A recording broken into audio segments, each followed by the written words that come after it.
ஒரு கார்த்திகை மாத கருக்கிருட்டு. செங்கல்பட்டிலிருந்து படப்பிடிப்பை முடித்துக்கொண்டு எம்ஜிஆர் அவர்கள் நடுநிசி 12 மணி வாக்கில் காரில் வந்து கொண்டிருக்கிறார். கண்விழித்தவாறே தனது காரில் எம்ஜிஆர் அவர்கள் வந்து கொண்டிருந்த பொழுது வழியில் போலீஸ் உடையில் நின்ற ஒருவரை பார்க்கிறார். எம்ஜிஆர் அவர்களின் கார் அவரை கடந்து செல்கின்ற போது எம்ஜிஆர் அவர்களின் நெஞ்சில் பொறி தட்டுகிறது. ஆள் நடமாட்டமே இல்லாத இந்த அர்த்த ராத்திரியில் அந்த போலீஸ்காரர் பஸ்ஸுக்காக காத்து நிற்கிறார் என்பதை எம்ஜிஆர் அவர்கள் புரிந்து கொள்கிறார்.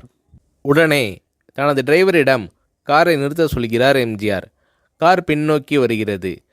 போலீஸ்காரரின் அருகில் காரை நிறுத்தி கதவை திறந்து ஏறுங்கள், எங்கே போக வேண்டும் என்கிறார் எம்ஜிஆர். பரவாயில்லை, நான் பஸ்ஸிலே வந்து விடுகிறேன் என்கிறார் அந்த போலீஸ்காரர்.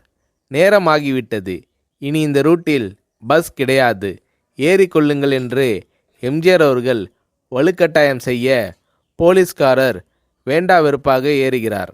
காரின் உள்ளே லைட் போட்டு சாப்பிட்டீங்களா என்று கேட்டுக்கொண்டே தனது சீட்டுக்கு பின்னால் இருந்த பிஸ்கெட் பழங்களை எடுத்து கொடுக்கிறார் எம்ஜிஆர். இப்படி ஓசியில் பயணம் செய்வதே எனக்கு உடன்பாடில்லை. இன்னும் நீங்கள் உண்ண சொல்லி வேறு என்னை இழிவுபடுத்தாதீர்கள் என்று போலீஸ்காரர் மறுக்கிறார். எம்ஜிஆர் அவர்கள் பூரிக்கிறார். இருப்பவனிலிருந்து இல்லாதவன் வரை படித்து பதவியில் இருக்கும் எத்தனையோ பேர் எனக்கு அது வேண்டும் இது வேண்டும் என்று எம்ஜிஆர் அவர்களிடம் வேண்டியதை பெற்று செல்கிறார்கள். ஆனால் சாதாரண பொறுப்பில் இருக்கும் இந்த போலீஸ்காரரின் நேர்மை எம்ஜிஆர் அவர்களை மெய்சிலிர்க்க வைத்துவிட்டது. எம்ஜிஆர் அவர்களின் கார் கத தூரத்தில் வந்து கொண்டிருந்தாலும் காரின் நிறத்தையும் ஒளியையும் மனம் கமலும் ஓடிக்கான் வாசனையையும் வைத்து இது எம்ஜிஆர் அவர்களின் கார் என்றும் கார் சென்ற தடத்தை தொட்டு வணங்குகின்ற அளவுக்கு புகழுடன் திகழ்ந்த நேரம் அது. அரை மணி நேரம் கார் சென்று கொண்டிருக்கிறது. ஆனால் அதுவரை எம்ஜிஆர் அவர்களை பற்றி பெரிதாக போற்றி புகழ்ந்து பேசாமல் அந்த போலீஸ்காரர் வந்ததே புரட்சித் தலைவர் எம்ஜிஆர் அவர்களுக்கு அந்த போலீஸ்காரர் மீது மரியாதையை கூடுதலாக்கியது. நான் தான் எம்ஜிஆர் என்கிறார் எம்ஜிஆர். கேள்விப்பட்டிருக்கிறேன் என்கிறார் அந்த போலீஸ்காரர்.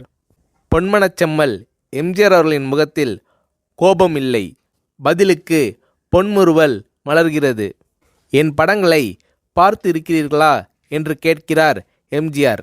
நான் சினிமாவே பார்ப்பதில்லை என்கிறார் அந்த போலீஸ்காரர். புரட்சித் தலைவர் எம்ஜிஆர் அவர்கள் இன்னும் பிரமிக்கிறார். இப்போது கார் சத்தத்தை தவிர ஒரே நிசப்தம். போலீஸ்காரர் தனது வீட்டிற்கு அரை கிலோமீட்டர் தூரத்திற்கு முன்பே காரை நிறுத்த சொல்லி இங்கேயே இறங்கிக் கொள்கிறேன் என்கிறார். ஏன், நீங்கள் குறிப்பிட்ட அந்த விலாசம் இன்னும் அரை கிலோமீட்டர் தூரம் இருக்கிறதே என்கிறார் எம்ஜிஆர். சாதாரண போலீஸ் உத்தியோகத்தில் இருக்கும் நான் காரில் வந்து இறங்கினால் என் வீட்டிற்கு அருகில் உள்ளவர்கள் என்னை தவறாக நினைத்து கொள்வார்கள். இதுவரை இப்படி நான் யார் காரிலும் ஓசியில் வந்து பழக்கமில்லை. நீங்கள் எவ்வளவு தூரம் செய்த உதவிக்கு நன்றி என்கிறார் அந்த போலீஸ்காரர். புரட்சித் தலைவர் எம்ஜிஆர் அவர்கள் அதற்கு மேல் எதுவும் பேசவில்லை. அவர் எந்த போலீஸ் ஸ்டேஷனில் பணிபுரிகிறார் என்பதை மட்டும் கேட்டு தெரிந்து கொண்டு கிளம்புகிறார். அடுத்த நாள் செங்கல்பட்டு போலீஸ் ஸ்டேஷனுக்கு ஃபோன் செய்து நான் எம்ஜிஆர் பேசுகிறேன் என்கிறார் எம்ஜிஆர். ஃபோனை எடுத்த டிஎஸ்பி உதறலோடும் உற்சாகத்தோடும் தலைவரே வணக்கம் என்கிறார். இரவு சந்தித்த போலீஸ்காரரை பற்றி விசாரிக்கிறார் எம்ஜிஆர். அந்த டிஎஸ்பி சொல்கிறார், நீங்கள் குறிப்பிடும் அவர் இன்று விடுப்பில் இருக்கிறார். அவர் கையூட்டு வாங்காதவர், கடமை தவறாதவர், காவல்துறையின் நேர்மைக்கு இவரே இலக்கணம்.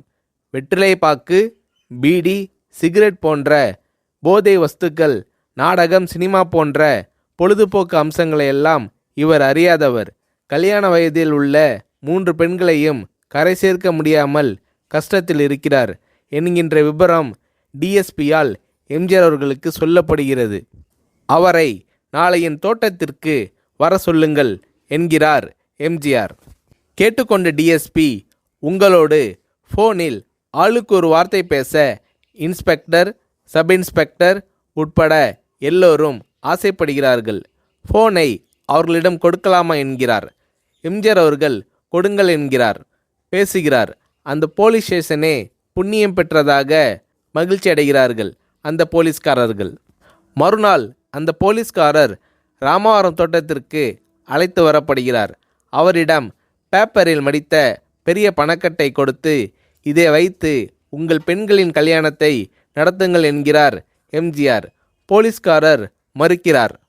நான் ஏதாவது உங்களிடம் காரியமாற்ற சொல்லி அதற்காக கொடுத்தால் அது தவறு. என்னால் ஆக வேண்டியது உங்களுக்கும், உங்களால் ஆக வேண்டியது எனக்கும் எதுவும் இல்லை. நான் உங்கள் கூட பிறந்த ஒரு சகோதரனாக நினைத்து கொடுக்கிறேன், பெற்றுக்கொள்ளுங்கள் என்று சொன்ன பிறகு கேட்டும் கூட கிள்ளி கொடுக்காத கனவான்கள் வாழும் இந்த உலகில் ரோட்டில் நின்றவனை அழைத்து சென்று அள்ளி கொடுத்த எம்ஜிஆர் அவர்களின் கருணையில் நெகிழ்ந்து போய் பெற்றுக்கொள்கிறார் அந்த போலீஸ்காரர். பிறகு ஒரு தேதியில் புரட்சித் தலைவர் எம்ஜிஆர் அவர்களே சென்று அந்த போலீஸ்காரரின் 3 பெண்களின் திருமணத்தையும் நடத்தி வைத்து வாழ்த்தி இருக்கிறார்.